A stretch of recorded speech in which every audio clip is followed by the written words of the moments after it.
Yo, what's going on everyone? Welcome back to another tutorial on the channel. Today we're talking about one of the most important parts of your game, how to build up like a pro player in FC26. From playing out the back, creating space up top, but also going fast with counters. I will be covering it all in today's video. Let's jump right into it. So starting off, what are you trying to achieve when you're building up in this year's game? So the thing that I'm always thinking about is I always want to try to get the ball out wide, because I obviously play a lot of different formations. I played 4-4-1-1, 4-5-1 and 4-4-2. My main formation now is 4-5-1, so I want to try to use these wingers to be able to trigger them in behind, then either play for through balls or try to play for resets when I get down to the corner flag, or if I manage to get a 1v1 with the keeper, of course I will be able to try to shoot the ball into the back of the net. But we're starting off with Marquinhos here, and it depends a bit. If I play in a 4-4-1-1, I have my cam that I can obviously basically try to find, then try to bounce back the ball to CMs, then try to play from there. If I play with a 4-5-1, I have obviously 3 flat CMs on the line, but then I want to use a striker to be able to send the winger, find my striker, maybe play for a first time through ball. If I'm not playing for a first time through ball, then I want to find the ball backwards to my CMs, then try to attack from there. So we're starting off with the ball with Marquinhos here, and this is going to be me playing in a 4-4-1-1. As you see, Zico is a bit more higher up, and De Jong and Reinders is going to be my CMs in this case. And as I said, I want to go wide. Why? Because I want to have the wingers to be able to make these runs in behind at all times. Because if I'm not finding the wingers in behind, my wingers will push down the opponent's defense, which will lead into me having more space in the middle and more time on the ball for me to create chances with my CMs or the opposite winger or even my cam. So I'm trying to break the line through the midfield. This is going to be the key when you're trying to play out of your own half. Break the opponent's lines. So I managed to break the line here between Mbappe, Pina and Nico Williams. And after this, I have Mbappe running in behind. That's going to be the trigger point. We need Mbappe to be making a run in behind to either create space or actually to try to play for a through ball with him. Here again though, I'm breaking the line in between Mbappe and De Jong, and from here you see I have loads of space with Janne Reinders. And obviously when I get down to this side, when I'm coming over to the other side, this is where I'm going to try to trigger Nico Williams to make a run in behind. And why is that? Because if I'm triggering Nico Williams in behind, I can take space forward with Reinders, then maybe find Nico Williams. If he is manually covering Nico Williams, which we will see soon with me playing this sequence, I can just take space forward with Reinders, play it to Pina, then bounce it back to Zico, and then try to play for Mbappe. So once again, I get the ball here with Reinders, and I automatically send Nico Williams. You can just see him by the edge here of my screen. It's basically up here, next to my hand. And you see that he's running in behind. Because we want him to be able to make that run. After this though, I could have played a normal triangle to him, but I decided to do a player lock, because if you guys watch one of my tutorials that I posted in the previous days, it's going to be, we want to attack the space in between the fullback and the center back. That's kind of the money pocket we want to find in this year's game. So I drag Nico into this space. I already have Zico that's running in behind, because I already triggered Zico while I got the ball here with Nico Williams to make that just normal run in behind. And from this point, it's very, very hard to defend. Zico is running in behind. He needs to worry about Pina, and if I want to come over to the other side, I still have Mbappe. So once again, Zico is making that run in behind. We all know how good double tap triangle is in this year's game. It's a very, very assisted pass, especially with players that managers have incisive in playstyle. I managed to find Zico here with a very good pass, wait for him to move the keeper, using the finesse shot goal as Zico managers have on his card to our advantage, and we managed to score.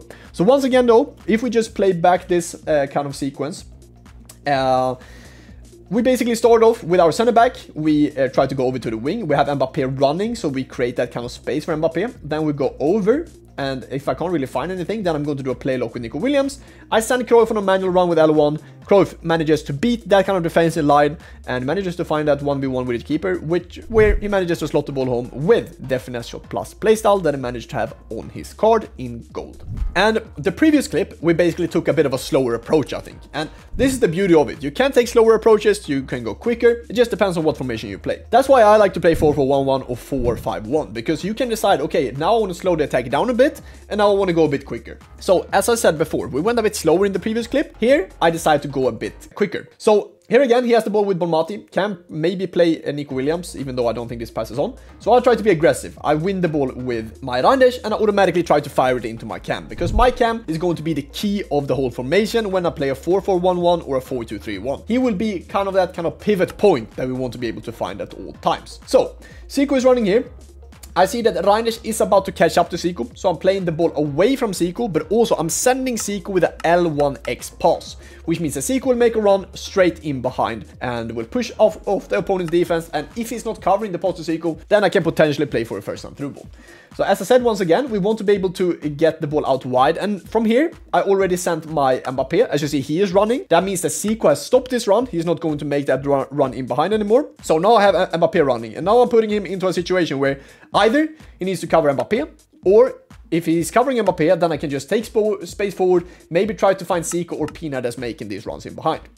So as you see here, Mbappé is the one running still, and I can find Zico. And from this point, as you see here, with my left stick at the top right corner, if you've seen my first time through ball tutorial that I posted this past Tuesday, you will be knowing what's going to happen, because I'm aiming my left stick towards Pina. That's going to make a run in behind here, Militao's right shoulder, I believe it is. Pina 1v1 with the keeper, low driven plus playstyle, scores to make it 2-0 in this game, and that's a great attack. If we look at that whole attack again, it's basically from his kickoff, where we find the timing, where we want to be aggressive, and just going from here. So, for example, here's Reinisch is about to catch Zico. I send Zico in behind. Here again, I have Mbappé running. He needs to cover Mbappé. I found Zico. Then after this, I trigger Pina. And Pina manages to score to make it 2-0. And this is the beauty of playing the 4-4-1-1 or the 4-5-1 formation, as I said before. You can go quick, but you can also decide to go a bit slower, like I did in the first clip, and still score many goals in this game. And this is once again going to be great build up, and I will be just showcasing the whole clip before we break it down. So once again, as I said before, number one tip is to always go wide from your corner kicks, or from the goal kicks, or when you manage to get control of the ball. Always go wide and then try to play it into the middle to be able to have the opponent's team running a bit back and forth with the AI. So once again, this is very, very good build up the whole way. We get a good chance from this, playing this kind of reset. Pina could have scored this. I thought it was going in, but unfortunately it wasn't. So if we take a look back at it, we're starting off with my goal kick. And as I said, number one tip, as I said before, chat, go wide from the start. Because why do we want to go wide? We want to be able to make the opponent's AI move over to the right hand side, which the AI is doing when I play the ball to the left. The AI is basically moving to the side where the ball is. And then after that, that's when we try to speed up the tempo going over to the other side, so that the opponent's AI can't really catch the timing of trying to slow us down. So Marquinhos, just wait here. I go for Nuno Mendes, I go for Mbappé. Once I get this ball into Mbappé, mostly I just want De Jong to stay in that kind of pocket of space. And De Jong, I believe here, is on deep line playmaker. If De Jong is on box to box on this side, he won't be able to stay in this pocket. He will make the run in behind Reinisch and Llorente here, and you can be able to find him with a through ball. When you play box to box a lot of times, this is where you can't really play it slow. And that's why I personally like to play either holding or deep line playmaker. Build up, that's going to be done. So De Jong stay in this kind of space, and I managed to find De Jong here, or Zico, and I managed to right away L1 pass with Mbappé to make the Mbappé run in behind and make that threatening run in behind, basically. Once again, I find Zico. Here again then, I send Zico with an L1 pass, I send Mbappé with an L1 pass again, and I break the line automatically through his midfield. And as I said before, this is the key. Breaking the line through the opponent's midfield. That's what we're trying to achieve with build up at all times. So once again here, I already have Mbappé running in behind. From here again, I have doing an L1X pass with Pina, so she's running in behind. And from here, if I were to take a touch inside, I could have played Pina here into feet by pressing R1X on my controller to do a driven pass. So that's a bit more of a, maybe a kind of a tiny bit riskier pass than a normal one, because it comes with more speed and it's probably a bit harder to control, but I didn't now. So I decided to go for the corner flag. As I've always been playing for a few through balls in the first 15 minutes, I decided, okay, now I'm going to try to play for a reset. So once again here, I protect the ball well with Nico Williams. I'm just waiting here to see what's going to open up. Okay, I see my Reinisch is open. And yes, the gameplay is not the greatest, even though we won't mention it. We find Reinisch, and I know Reinisch and De Jong both go tiki-taka. Even though if I play this first time pass into Mbappé, it will be intercepted by his Bonmati.